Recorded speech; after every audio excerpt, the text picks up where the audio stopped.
बिस्मिल्लाहिर्रहमानिर्रहीम।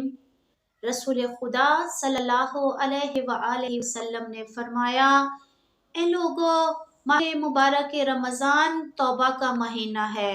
इसमें तौबा करो, खुदा की तरफ रुख करो।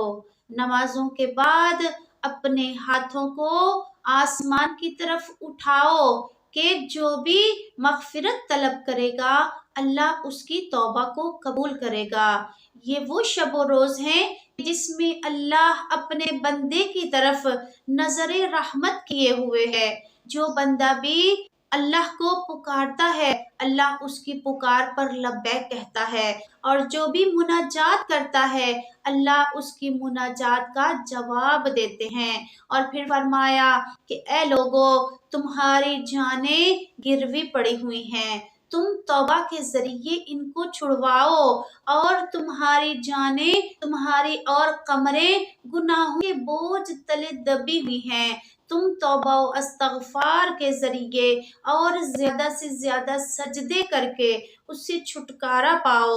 और फिर फरमाया, क्योंकि खुदा ताला ने अपनी इज्जत व अजमत की कसम खा रखी है कि जो भी इस महीने में ज्यादा सजदे करेगा और नमाजें पढ़ेगा अल्लाह ताला उस पर जहन्नुम की आग को हराम करे। और फिर फरमाया, ए लोगो, जो भी कोई इस महीने में अपने अखलाक को दुरुस्त करेगा अल्लाह ताला कयामत के दिन उसे अपने सिरात से आसानी से गुजारेगा।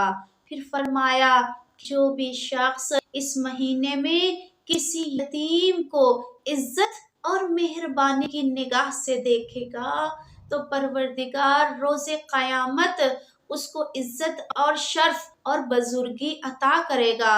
और फरमाया, जो भी माह मुबारक रमज़ान में अपने रिश्तेदारों के साथ अच्छा सलूक करे तो अल्लाह क़यामत के दिन उसका साथ ना छोड़ेगा।